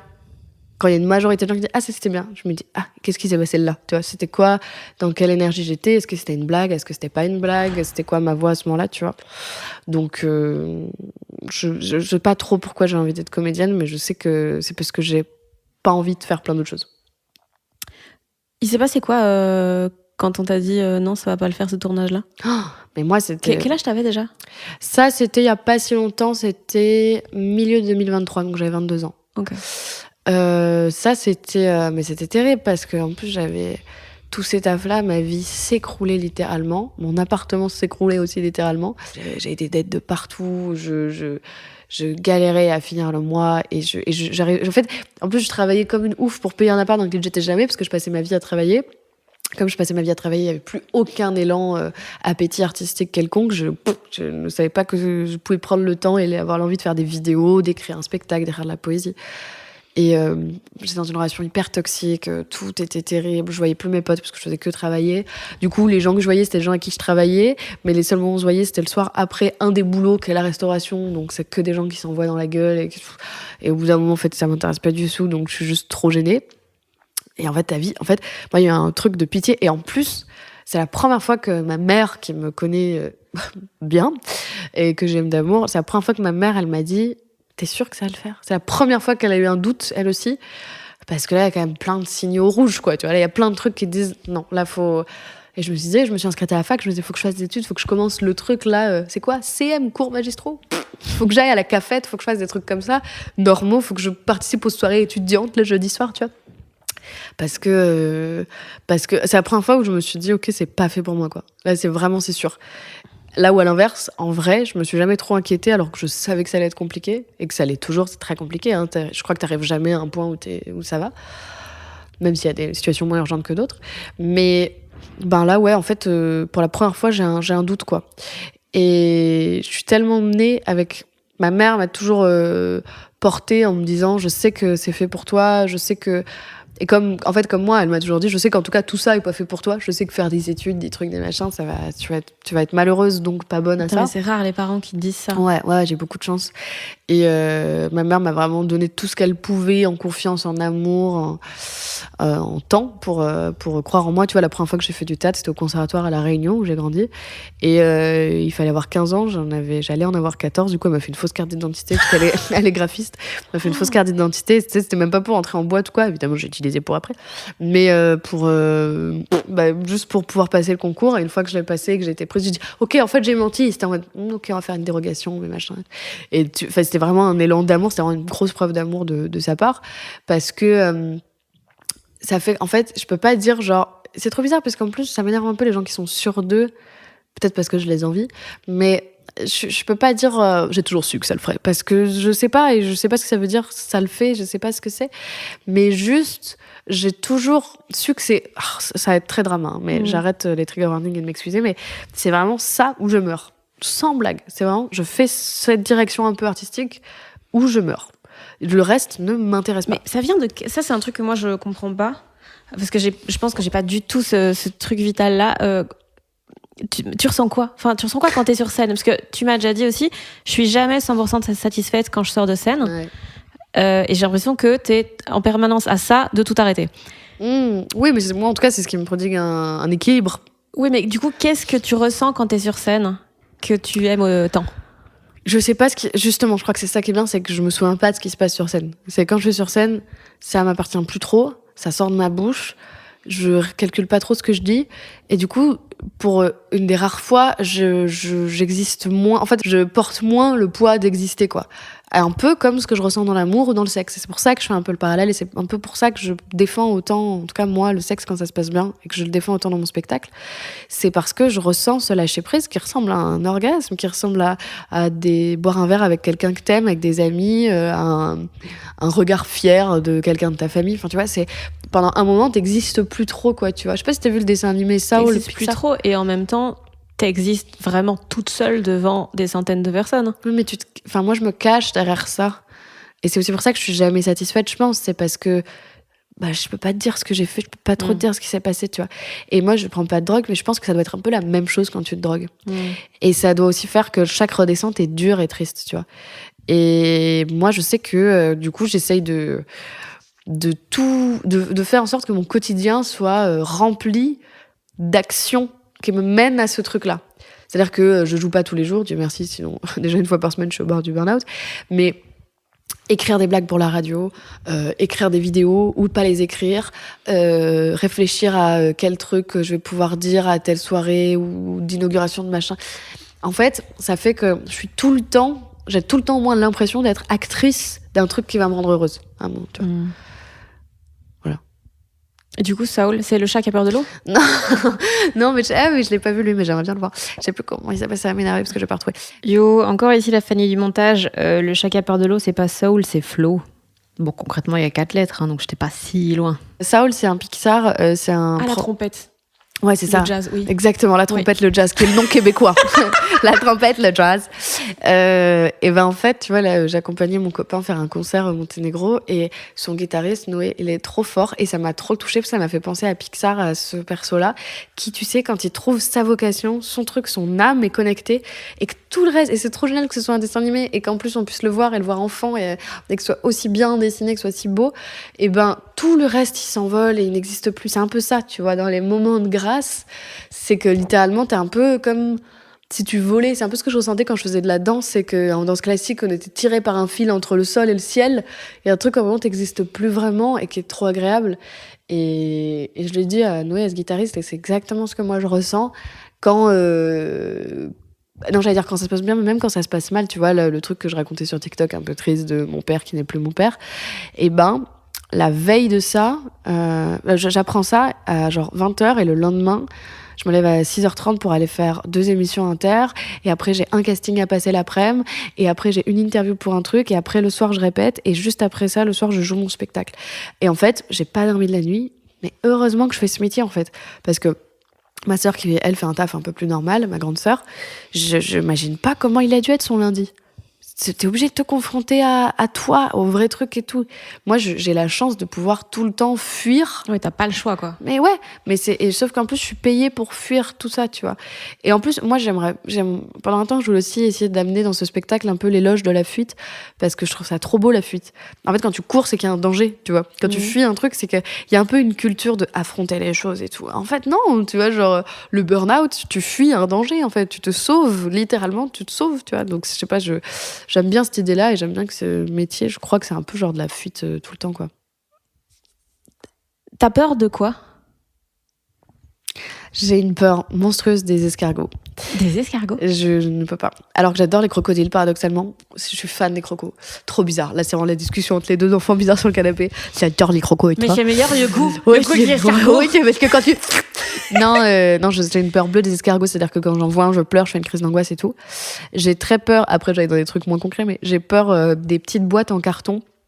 Tu vois, quand tu vas prendre des gâteaux à la boulangerie le dimanche et que tu rentres faire un repas et que tu vois ce papier glacé, la grosse boîte cartonnée dans laquelle tu mets les... Ça, là, d'en parler, je te jure, ce papier glacé autour, là, je suis vraiment une enfant très bizarre, toute mon enfance. Maintenant, j'ai le libre arbitre, donc je demande un petit sachet en craft et il n'y a plus d'un Master, tu mérites. Mais enfant, j'allais me cacher sous la table, je pleurais, je me bouchais les oreilles et tout quand il y avait ce papier carton-là. C'est trop bizarre, je peux pas. Et sinon, j'ai autant peur d'être irremplaçable que d'être remplacée facilement. Ça, c'est le truc de base. Je pense, docteur, vous recevez beaucoup de gens sur votre canapé pour parler de ça. Mais c'est littéralement ce que j'ai dit à ma psy il y a 4 jours. Mais pourquoi t'as peur d'être irremplaçable? Parce que c'est une pression monstrueuse. Ça veut dire que là, d'un coup, pendant une seconde, le monde entier dépend de ma respiration, de comment ça va se passer. Si je suis irremplaçable... C'est très peu probable. Oh, on est d'accord, c'est pour ça que c'est une angoisse. Mais les escargots vont pas me manger. Enfin, t'as pas vu Escagor 3? Escagor. Mais ça, on dirait un nom du Seigneur des Anneaux. Escagor d'Osgore. Escagor, oh ma vie, RIP, Bruno Salomon. Ouais, non, j'ai peur de ça. Mais j'ai peur d'être en train de me tromper tout le temps, tous les jours. Tous les jours, je me réveille et mon mec, je pense à un bout d'un moment, ça va être intense, mais tous les jours, je lui dis, je pense que c'est pas une bonne idée qu'on soit en couple. En fait, j'ai peur et en fait, tu vas détruire ma vie du jour au lendemain parce que t'es un homme et vous savez que décevoir les hommes, décevoir. Bon, ça, c'est parce que t'es dans une période. Même avant, j'étais dans un truc de. Parce que justement, j'avais un modèle d'amour que je croyais être très beau, très intense et tout. J'étais genre, ça va jamais ressembler à ça. Toujours en les. Ah ouais, à quel point ils étaient amoureux. Ah ouais. Et du coup, ça a été une telle déception quand mon père a détruit tout ça, machin, que ça, évidemment, ça en a rajouté. Mais j'étais déjà genre, de toute façon, ça n'existe pas. Ça, c'est pas la vraie vie. Et tous les jours, je me dis, mais il faut que je déménage, il faut que je quitte Paris, il faut que je change de vie. Et du coup, tous les jours, je me dis, je me trompe. Et je me dis, tant que je me remets autant en question, c'est que je me trompe pas. Bon, en tout cas, c'est ma seule solution pour pas péter un boulon. Non, mais au pire, si tu te trompes, bah tu changes. Ouais, mais ça, c'est trop facile. Ça me fait trop peur, moi. Ça me fait trop peur parce qu'en plus, moi, depuis toute petite, on me dit que je suis jeune. Il n'y a aucun moment où on m'a pas dit « Ah putain, t'es jeune pour être là ». C'est vrai que t'as 24 ans, t'es un peu en avance sur tout. Ouais, mais moi, je suis terriblement en retard pour moi. Et c'est pour ça que mon spectacle s'appelle « Attends-moi, j'arrive ». C'est que j'ai l'impression d'être en retard tout le temps. Et c'est que je suis toujours à côté. Je suis pas très loin, mais je suis pas à l'endroit où il faut, tu vois. Et peut-être que ça irait mieux si je me détendisse les barres. Mais bon, ça, c'est pas remboursé par la Sécu. Non, c'est juste que j'ai l'impression de me tromper tout le temps. Tu vois, là, par exemple, je suis allée faire une surprise à ma mère qui était quelques jours chez ma sœur en Allemagne, elle habite à Munich. Et en fait, j'étais là et j'ai posé un jour à Inter et je suis allée la voir pour son anniversaire à ma mère. Et je me suis dit, mais c'est ça la vie, quoi. Et je fais jamais ça, en fait. Je fais jamais, genre, prendre un train pour aller ailleurs, sauf si c'est pour partir en tournée, ou alors aller en vacances, quand c'est le moment des vacances, parce que ça a été prêt. Oui. Je me dis, mais en fait, j'ai fait ce métier pour 1, pas mettre de réveil, 2, partir chaque semaine, découvrir des nouvelles personnes, vivre des nouvelles histoires. Je fais vraiment juste tous les jours, je me réveille à 6h30, et quand je prends un train, c'est pour aller jouer à Metz. J'adore Metz, c'est pas la question. Oui, c'est juste, on a tous les privilèges du monde, sauf celui de la spontanéité, quoi. Sauf celui d'en profiter, ouais, je sais pas, c'est trop bizarre. Enfin, en tout cas, moi, après, peut-être qu'il y a des sphères où à un moment, t'en profites plus, mais tu vois, parce que c'est paradoxal, parce que je suis à la radio tous les jours, je joue mon spectacle 2 fois par semaine, une fois en province, parce qu'au milieu de ça, j'essaye de faire des vidéos, du contenu, parce qu'il y a une grosse pression que je me mets toute seule vis-à-vis de ça, parce qu'à côté, j'écris mon film, parce qu'à côté, j'essaye de semaine en semaine de changer mon spectacle, de le faire upgrade, parce qu'à côté de ça, j'écris un livre MDR, il y a 15 000 trucs. Je fais tellement de choses que j'en profite pas. Enfin, c'est débile, c'est éternel. Tout le monde ressent ça, quoi. Toutes les personnes qui travaillent beaucoup ressentent ça. Mais du coup, ça me pousse dans mon truc de mais là, je suis en train de me tromper. Là, je fais une erreur, là. Là, je devrais partir. En plus, maintenant, j'ai un chien. C'est con, mais c'est un être tellement instinctif que je suis genre... Il y a 3 semaines, j'ai eu la gastro, vibes, et du coup, je me suis fait remplacer Inter. Et j'ai passé une semaine avec mon chien. Et j'avais, je fais une série d'animation et je fais la voix du personnage principal. Donc j'ai aussi beaucoup de sessions en studio d'enregistrement. Et c'est des trucs intenses où t'es dans un pupitre, où tu fais de la post-synchro et tout. Et j'adore et c'est trop bien. Mais Et du coup, j'ai dû tout annuler pendant une semaine, thanks to my gastro. Et j'ai juste passé une semaine avec mon chien, quoi. Et c'était trop bien. Et ça m'a redonné vraiment plein d'envie après, la semaine d'après, de tout réattaquer, de mettre 2 semaines en une, du coup, parce qu'il y a plein de rendez-vous qui manquaient. Mais ouais, non, c'est un peu bizarre. Mais après, justement, je crois que je me dis, on m'a tellement répété que j'étais jeune, que je me mets la pression avec ça et que je me dis, c'est maintenant que t'as les épaules pour encaisser tout ce travail. C'est maintenant que tu peux vivre tous ces questionnements sans te flinguer. Et je me dis, je pense que dans 5-6 ans, ce sera un peu plus serein. Je pense que c'est ce qu'on se dit toute sa vie. Ouais, je l'ai senti dans ton regard. Ok. Ça, je sais pas. Bah parce que déjà, tu auras moins de doutes, je pense. Me connaissant, je pense que... En tout cas, j'aurais... Autrement, rendez-vous dans 5 ans, on va voir qu'est-ce que t'en dis maintenant. Moi qui ai tout lâché, qui ai acheté un recueil de chats. Écoutez, bonjour à cette chèvre que je viens d'acquérir. Je ne t'entends pas, Fanny. Ici, dans le Périgord, ça capte pas. Mais non, je pense que... En tout cas, peut-être que je ferais quelque chose qui n'aurait rien à voir, je serais pas aboutie, mais je serais... Mais en fait, il y a un gros travail avec ça. Faire le deuil de ce que je crois que c'est réussir. En fait... depuis toute petite, on vend une image de ce que c'est que réussir, surtout dans des métiers artistiques. Et ce qui fait que depuis 7 ans, pour moi, je suis en retard. Parce qu'en fait, le bon timing de ce qu'on me fait croire, c'est avoir un César du meilleur espoir sur un casting sauvage quand t'as 11 ans, en fait. Tu vois ? Et du coup, c'est comme ça n'arrivera jamais, puisque c'est passé, mais 11 ans. Nostalgique. Vibes. Non, mais comme c'est passé, ça n'arrivera jamais. Et en fait, ma psy me posait cette question de mais quand est-ce que vous allez avoir l'impression que vous avez réussi ? Je dis, je sais pas. Elle me dit, ok, là, par exemple, je sais pas, demain, vous avez un Oscar. Vous avez l'impression de réussir, vous avez un prix entre les mains. Et je dis, non, parce qu'il vaudra plus rien, parce que le temps que le film se fasse, le machin, le dev, le truc, et puis après faire la promo et tout, ce sera dans 18 ans. Donc merci, dans 18 ans. Et t'es genre, dans 18 ans, vous serez très jeune. J'étais genre, oui, mais j'aurais pas 12 ans. Et t'es genre, mais c'est passé les 12 ans. Et donc il y a vraiment un travail de faire le deuil de ce que je pensais. En plus, là, je parle de cinéma comme si c'était que ça, mais c'est aussi un sentiment d'avoir accompli des choses avec soi, tu vois, d'avoir des choses tangibles entre les mains. C'est pour ça que je parle de prix, mais ça peut aussi être genre ton spectacle écrit que t'as entre les mains. Tu dis, voilà, ça c'est fait, ça c'est un bout de ma vie, machin. Et du coup, je pense que je serais beaucoup plus en paix avec ça. Parce que comme c'est un travail que j'ai commencé à faire il y a peu, je pense qu'il y a aussi ça qui se mettra beaucoup plus en place où je pense que jamais dans ma vie, une fois je sortirai de scène et je dirais, voilà, là c'est bon, là j'ai tout baisé, là j'ai tout fini, j'ai plié le game. Jamais ça n'arrivera. Mais par contre, maintenant, par rapport à il y a 2 ans, je sors de scène et je me dis, ouais, non, c'était ok.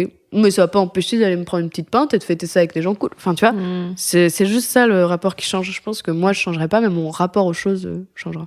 J'ai mon pote Ina JP, que tu connais peut-être. Ouais, je vois qui c'est. Je le connais pas perso, mais je vois qui c'est. Dans son premier spectacle, il avait une phrase que je trouve dingue. Elle sera moins bien parce que je paraphrase, mais genre, je suis assez jeune pour encore faire des trucs super, mais trop vieux pour que ça impressionne qui que ce soit. De ouf. Et je l'avais... Oui, hein. De ouf. Alors qu'en vrai, avoir un Oscar, tu peux avoir 87 ans pour ton premier Oscar, c'est quand même incroyable. Ouais. Tu vois, premier degré, j'ai commencé le crochet il y a 5 jours. Et je partais jouer à Montpellier la semaine dernière et j'ai réussi un truc genre giga débutant à crocheter autour d'un élastique pour cheveux et à faire un petit scrunchie d'élastique. Et genre, j'ai pleuré de joie. Il y avait ma chargée de prod à côté qui répondait à des mails, qui dit ça va et tout. J'étais là, j'ai fait un scrunchie, j'ai mis 4 mm au lieu d'essayer de l'acrylique, donc j'ai pas l'habitude. Et elle est genre, ça va. Et j'étais en mode, mais oui, mais c'est trop bien. Et ça faisait tellement longtemps que j'avais pas été fière de moi. Et tu vois, j'ai commencé à prendre des cours de serbe en octobre, je crois. Et là, je suis retournée dans un endroit où ça parle serbe, du coup. Et j'ai pu comprendre des phrases et tout. Et franchement, j'étais trop émue. C'est un skill qui est tellement... Enfin, je sais pas, on a tellement été, en tout cas, je crois, ma génération est tout élevée avec l'anglais, avec des séries sous-titrées, avec des machins, que ça impressionne pas grand monde de parler anglais ou de comprendre l'anglais. Le serbe, c'est niche. J'étais genre, waouh, j'ai compris une phrase, je peux pas faire une conversation, mais. Et pareil avec le crochet, j'étais genre, il y a un nouveau skill débloqué et ça me rend tellement heureuse et ça me rend tellement fière. Et typiquement, ça, je te jure, ça impressionne mes proches. Mon copain, il m'a dit, mais t'es trop forte, t'as réussi à faire ça et tout, mais premier degré, mais. Et il m'a dit, tu peux me faire un bonnet? J'étais en mode, ouais, je fais le cercle magique, hop, nœud coulant et on y va. Je me la suis pété, il était en mode, waouh, mais c'est trop bien, t'as commencé il y a 5 jours, mon cœur, tout, c'est trop. Et ma mère était pareil, j'étais en mode, je suis trop fière de moi, en fait, tu vois. Et je trouve de plus en plus de trucs comme ça, qui font un peu quête secondaire d'enfant, où c'est vraiment, vraiment cool. Genre, faire un gâteau. Genre, faire un gâteau. En même temps, on a tellement des métiers quête secondaire. Enfin, genre, on fait rien de concret. Ouais. C'est tellement un truc où on... Ouais. Et à la fois, c'est tellement tangible dans le corps ce qui se passe quand je veux dire, tu vois, moi, avant chacune de mes chroniques, j'ai la boule au ventre, quoi. Pendant toute l'émission. Là, ce matin encore, du coup, j'ai avancé le bonnet de mon copain au crochet pendant l'émission. Et j'étais en mode, qu'est-ce que je branle là, je suis en train de crochet, France Inter. Et puis juste avant, à chaque fois, j'ai quand même une putain de boule au ventre et la pâteuse et tout, et ça bouge pas, et ce sera ça tout le temps. Mais alors que dans le fond, tout le monde s'en fout. Tout le monde s'en branle. Tout le monde s'en branle. C'est terrible. Moi, je t'ai dit tantôt, j'ai fait un gala il y a pas longtemps.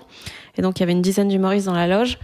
Et ils parlaient. Et maintenant, vu que je fais plus trop de stand-up, j'ai vraiment pris la mesure de l'inutilité des conversations qu'on a dans une loge entre humoristes, où c'est vraiment que pinailler sur des détails qui n'ont aucune importance. Ah ouais, c'est fou. Ouais, c'est pas, en plus, particulièrement le stand-up et les plateaux de stand-up, c'est un game à part, quoi. Ouais. Tu t'es fait virer de chez Gulli à cause de ta chatte? Waouh, non, pas du tout. Trop bizarre. Si, évidemment. Ce serait trop marrant que je dise, meuf, pas du tout, c'est hyper gênant, j'ai jamais travaillé avec Gulli. C'est ce qu'on m'a dit. Bah, c'est pas vrai, en fait. Fais gaffe aux fake news. IA. Non, ouais, c'était un de mes premiers boulots à Paris, en même temps que d'autres tafs alimentaires, du coup, parce que c'était très mal payé. Et ouais, c'était un peu absurde. J'ai vu cette offre d'emploi sur LinkedIn. C'est réel, hein. Non, mais là, il y a plein d'autres vannes. Et en fait, plus j'y pense, plus je me dis, mais pourquoi? Je vais m'allonger. Pourquoi il y a plein d'autres vannes que j'ai pas faites parce que c'est vraiment hilarant, quoi. Et en plus, j'étais c'était pas dans le Périgord, mais je sais plus où. J'étais dans un festoche avec tous mes potes babos. C'était genre un truc où il y avait de la musique. Il y avait un DJ set de midi à midi. Moi, j'étais à la cuisine, bénévole. Il y avait genre des performances d'un club berlinois. Bref, c'est au milieu des champs et tout. Et je construisais que j'ai appelé modestement mes petits pipis, des toilettes sèches, un tipi, et tout, que j'ai fait mon petit pipi. Et bah oui, on vient de loin. Et ça a capté pas du tout, sauf sur mon petit pipi. Et donc je reçois un message, j'envoie une vidéo, bref, de tape, quoi, de casting, et je reçois Joanne de Gulli qui m'appelle pendant que je suis sur mon petit pipi et qui me dit, ouais, on aimerait bien te faire passer des essais et tout. Je suis genre, de quoi? Et il me dit, te faire passer des essais pour Gulli? Je suis genre, ouais, trop bien et tout. Puis je rentre à Paris, je fais des essais. Ça se passe étonnamment très bien. Mais alors vraiment, on aurait dit que j'ai fait ça toute ma vie. J'étais trop détendue. Alors qu'en plus, j'avais des fringues fluo, un casque de Britney Spears, des lumières pour épileptiques et tout partout, que je devais regarder 4 caméras.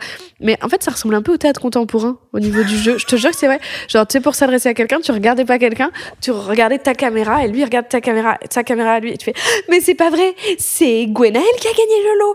Et du coup, c'est un peu comme le théâtre contemporain où t'as des codes différents, je sais pas, enfin, j'ai eu cette impression-là. Bref. Voilà. Et donc non, c'était marrant. Mais je suis contente parce que là aussi, ça s'est un peu terminé en autre boudin. On m'a juste fait un message. Genre, mais une semaine avant, c'était en mode... donc la rentrée, ça se fera tel jour et tout. J'étais en mode yes. Puis une semaine avant, on me dit... en fait, ça va pas être prolongé parce que TF1 devait racheter M6, Gulli appartient à M6, et en fait, ils le rachètent pas, donc ils font le tri des chaînes qui coûtent trop d'argent, donc on fait des coupes budgétaires. Enfin, tu sais, genre une excuse à rallonge. J'étais en mode, ouais, c'était pas excellente parce que rien n'est... Enfin, tu vois, genre, on aurait pu se dire les choses sincèrement. C'est encore une leçon, comment j'aurais dû réagir avec mon ex pendant la rupture. Mais, et du coup, j'étais en mode, ah waouh, et j'ai vraiment vécu comme un truc trop dur du jour au lendemain. Personne, enfin, il y a juste la chargée de prod que je vais parler comme ça dans le spectacle, qui clopait un max. Il y a juste cette chargée de prod là qui m'a fait un SMS sans réponse après quand j'ai dit, ah, mais du coup, est-ce que je peux venir récupérer mes vêtements, machin et tout, que j'avais laissé. Mais du coup, c'est pas parce que tu faisais des blagues sur scène? Alors si, c'est parce que, en gros, quelques jours avant ça, je vais jouer au Mans avec Hugo Pêcheur et d'autres copains humoristes. Je fais un plateau, parce que j'en faisais encore, parce que tu sais, c'est des plans où t'as genre 300 € de chapeau, tu fais les retours dans la nuit et tout. Tu joues dans une pizzeria, enfin bref. Et va faire de la poésie et des blagues sur ta chatte dans une pizzeria. Et je fais des blagues sur Gulli. Et là, il y a vraiment un petit garçon qui vient me voir à la fin. Donc ça, c'est romancé, mais il vient me voir à la fin. Il me dit, mais tu sais, je te connais, je te regarde tout le temps dans ma télé et tout. Et vraiment, j'avais fait des blagues à quel point je comprenais pas que quand j'étais petite, enfin quand j'étais plus jeune, enfin tout est grave. Je comprenais pas parce que je pensais que la masturbation quand t'étais une femme, c'était se mettre des doigts dedans. Et ça me dégoûtait parce que j'avais l'impression d'aller chercher au fond du siphon dans l'évier pour enlever. Et je raconte ça et tout. Et après, je parle de Gulli. Et après, donc tu vois, les trucs vraiment trash où c'est même pas hilarant, c'est juste meuf, c'est sale, tu vois. Genre, j'avais les cheveux gras et ça s'entendait dans mes blagues. Et genre, et là, l'enfant vient et me dit, ah, mais je te connais et tout. Je suis en mode, oh waouh. Et je suis genre, comment ça pourrait être pire? Et il y a les parents qui arrivent et je suis en mode, vous avez aimé les blagues? Et là, les parents me répondent en langue des signes, on est sourd-muet. En gros, enfin, je veux dire, j'ai pas compris exactement le LSF, mais je crois que c'était ça. Mais je suppose que ça voulait dire ça, puisqu'ils étaient sourds-muets. Et après, le petit garçon signait, lui, et parlait en langage des signes avec ses parents.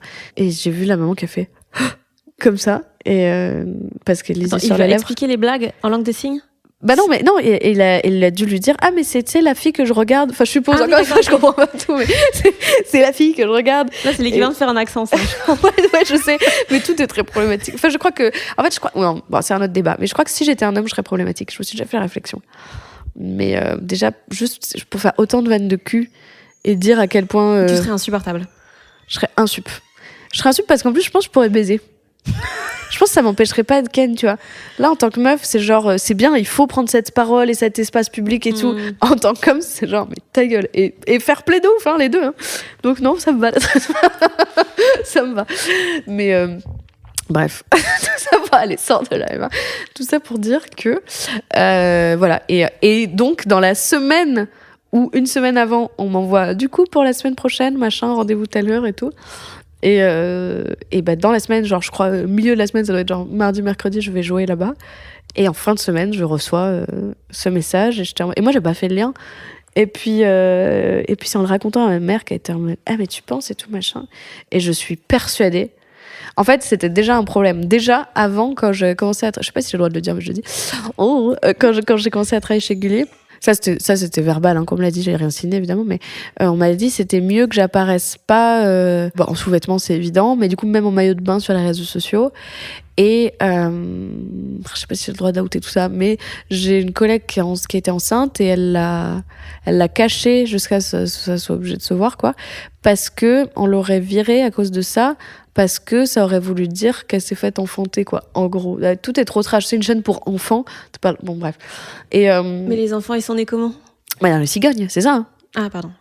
Je confonds. Non, en fait, en Belgique, c'est pas le même système. Tu confonds avec la sodomie? Non, ça n'a rien à voir. Et il n'y a pas d'enfants. Non, et bref, c'était trop bizarre. Et moi, du coup, j'avais vraiment fait un tri avec une des CM de cette émission. On avait fait un tri sur mes réseaux sociaux où j'avais dû... Soit elle me dit, bah, tu peux continuer sur Insta, mais tu te mets en privé, ou alors tu parles plus jamais de sexe, ou machin et tout. Moi, plus parler. Bon, bah, ça a tenu 8 mois, quoi. Et moins même. Et j'ai fait ça pendant 6 mois peut-être. Et puis après, du coup, il s'est passé. Et en fait, je m'étais déjà pris un peu des scuds, mais pour rire de ah oui, que tu feras des blagues et tout. Ou genre, on aimerait bien venir te voir en comedy club. J'étais genre, ah bah grave, je joue au Paname et tout. Mais bon, on va peut-être faire de la déformation professionnelle. J'étais genre, bah comment ça, vous avez volé des blagues pour les enfants? Comment ça, je dis, non, mais comme tu sais, t'as pas trop le droit de dire des choses un peu tendancieuses et tout. J'étais genre, ok, trop bizarre comme ambiance, trop bizarre. Et donc, en vrai, c'était... mais je m'attendais pas à ce que ça se fasse aussi violemment, quoi. J'ai eu aucun message après des gens de l'équipe, tu vois, des gens avec qui je rigolais bien et tout.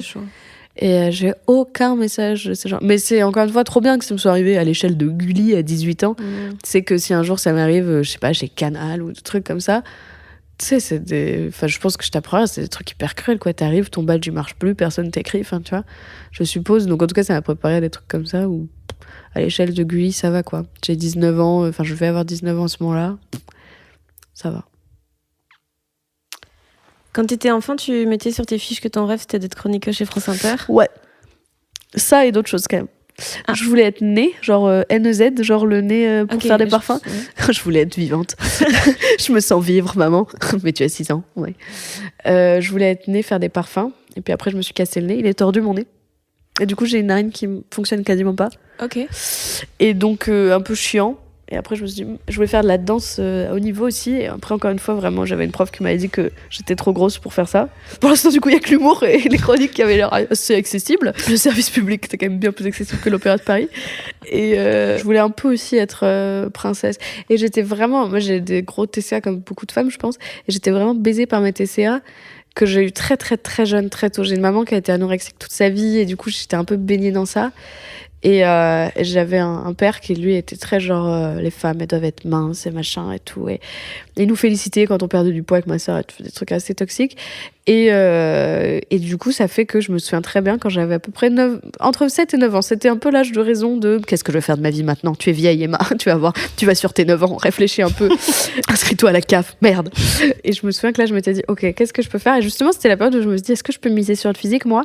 Et je me regardais dans le miroir et j'étais en mode, ok, ce qu'on va faire, c'est que si j'ai toujours pas trouvé de vraie vocation, à 14 ans, je deviens officiellement anorexique. Je m'étais dit ça. Ouais, c'est trop grave. Je deviens... Ouais, genre là, j'arrête de m'alimenter. Parce que, mais vraiment, mais tu sais que quand j'avais genre 11-12 ans, je me faisais vomir et tout. C'était intense. Et je m'étais dit, à 14 ans, si j'ai pas trouvé. Heureusement, j'ai fait rire des gens avant. Dieu merci. Sinon, on ferait ça depuis l'hôpital Saint-Louis. Mais non, ouais, c'était intense. Et je me suis encore un peu dit ça après. J'étais genre 14 ans, j'avais un corps d'adolescente normale. Donc j'étais en mode. Ok, bon, si à 16 ans, j'ai pas décroché un casting sauvage et tout, là, j'essayais de miser sur ça. Parce qu'en fait, je m'étais dit, dans le pire des cas, comme je sais que je suis nulle pour les études, les trucs, les machins, au pire, je suis une femme et on attend tellement des femmes qu'elles soient juste très minces et belles et jeunes, qu'au pire, je miserais sur ça le temps que ce sera possible, tu vois, d'être très mince. Je me trouvais pas belle, mais je me suis dit que je pouvais être maigre. Enfin, horrible, en vrai, trop glauque, trop glauque. Voilà. Mais je me suis demandé il y a pas longtemps si un jour on fait la paix avec son corps. Je suis vraiment chez la psy, là. Je suis vraiment désolée. Je me suis allongée après mon pipi, je me suis détendue. Je suis partie 5 minutes faire un pips. Alors là, je suis en chaussettes, tranquille ouilou. J'ai détaché ma queue de cheveux que j'avais faite pour cacher mes cheveux gras.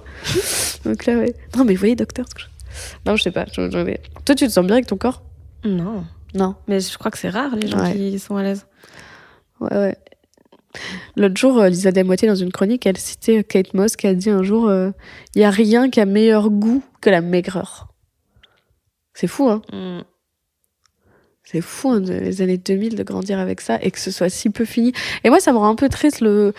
J'ai vraiment eu espoir du body positivisme et tout. Là, j'ai vraiment eu... je me suis dit « Ah, enfin !» et tout. On voit vraiment des corps normaux et... en vrai, je crois que ça... je pense qu'il y a trop de choses à effacer dans... Ouais. Peut-être la génération d'après, mais nous, c'est foutu. Ouais. C'est pas parce que tu vois des corps différents dans des pubs. Ouais, parce qu'en plus, ça devient malsain. C'est juste des quotas pour prouver que. Mais ouais, non. Je me demande. Parce que j'ai l'impression que les femmes que je connais qui sont entre guillemets bien avec leur corps, c'est les femmes qui sont très minces. Mais ça veut pas dire que toutes les femmes minces que je connais sont bien leur corps. Pas du tout. Oui, tu vas toujours voir dysmorphophobie classique shit, quoi. Mais je sais que les quelques-unes que je connais sont très bien dans leur corps. Et elles sont très minces et très sportives. Et pas sportives parce qu'elles kiffent le sport. Sportives pour être bonnes, tu vois. Et du coup, c'est assez bizarre. Donc, ça me dit quand même souvent que je crois, en fait, la seule issue pour être peut-être vraiment très bien dans son corps, c'est que les gens c'est leur travail à temps plein. Il y a que ça, tu vois. Un peu la flemme. Ouais, moi, quelques fois, je me suis fait vomir quand j'étais ado. J'ai fini par arrêter. Je me suis dit, je ne peux pas continuer dans cette voie juste parce que j'étais nulle pour le faire. Ah ouais ? Et juste, j'arrivais pas à me faire vomir assez. C'est intéressant. J'en ai parlé avec une copine l'autre jour qui m'a dit pareil. Ouais. Et j'étais en mode, tant pis, je vais devoir m'accepter. C'est trop marrant. Je suis trop mauvaise à vomir, genre, ok. J'ai essayé de me faire chier, ça marche. Ouais, non, pas de blague de caca, ça c'était trop rapide. Du coup, t'as réalisé ton rêve trop tôt ? Parce que 24 ans, c'est... Parce que... Non, c'est trop tard. Non, parce que je pensais que c'était mon rêve. Et en fait, non, non, c'est pas ça, c'est que je pensais que c'était... Je pensais qu'avoir un rêve, ça te cantonnait un truc un peu fatal de... Mais si j'échoue ça, c'est-à-dire que j'échoue le reste. Et ça veut dire que surtout, il n'y a plus rien derrière, quoi. Après, il reste quoi ? Nager avec les dauphins ? Boring. Et en Laurie, fait... j'ai besoin d'amour. Oh, j'ai un rêve. J'ai un rêve alors que c'est pas mon époque. Gen Z. Non, et en fait, il y a plein d'autres choses, quoi. Mais c'est ce qui est un peu chiant d'ailleurs, c'est que tout amène à un autre rêve à chaque fois, je crois. Enfin, je sais pas. Toi, t'as déjà eu l'impression de réaliser un rêve ? Non, mais moi, j'ai pas trop de rêves. Ah ouais ? Non. Même des trucs un peu cons, genre faire des macaronis. C'est vraiment nul comme rêve. Parce que moi, j'ai un rêve très précis d'une recette que j'ai vue, mais jamais j'aurai le temps. Il faut que j'achète une cocotte et tout. T'as vu un TikTok où tu mets dans un mug et après...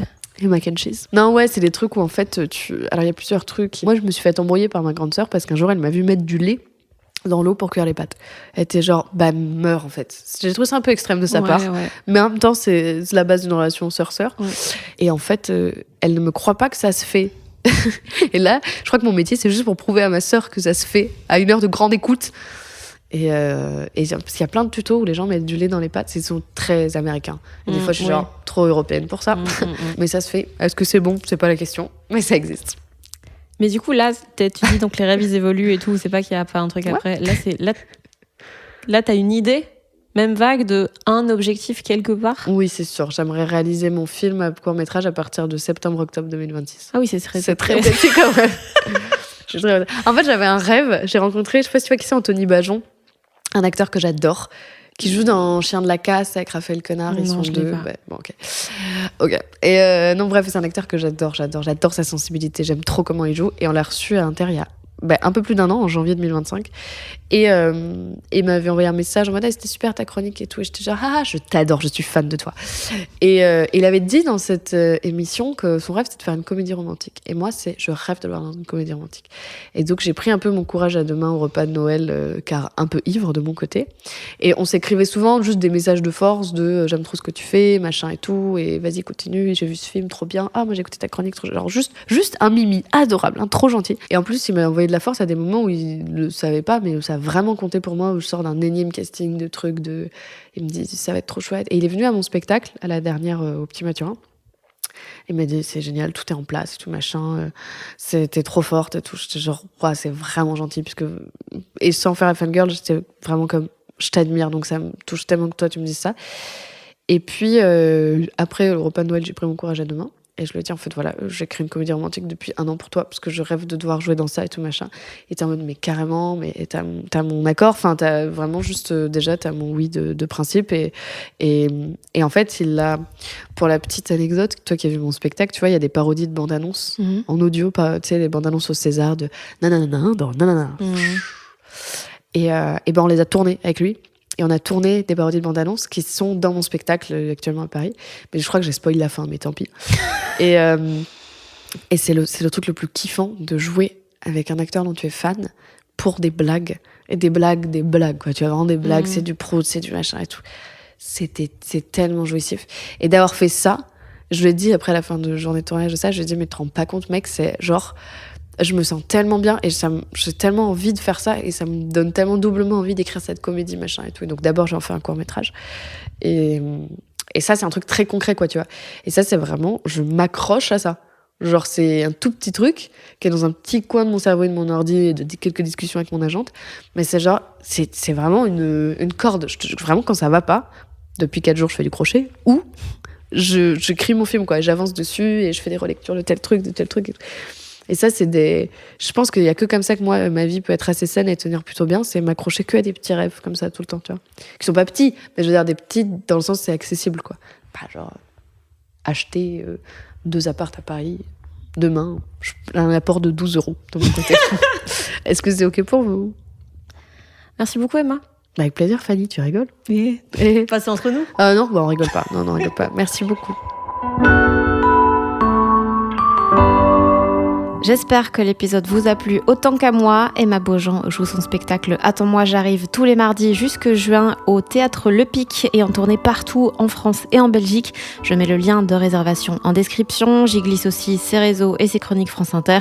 Prochain épisode des gens qui doutent dans 2 semaines et d'ici là, vous connaissez la chanson. N'hésitez pas à vous abonner à ce podcast pour ne rien manquer de la suite. Je le dis à chaque fois, mais je vois bien, il y en a plein, ils le font pas. Donc là, vraiment, allez-y, ça prend 2 secondes. Vous pouvez aussi suivre le podcast sur Instagram @jonquidoute ou me suivre moi @Fanny Ruet. Comme ça, voilà, vous êtes au courant des actus. Des bisous. Et comme d'habitude, cet épisode a été mixé par le fabuleux, l'incroyable, le royal Maxime Wathieu.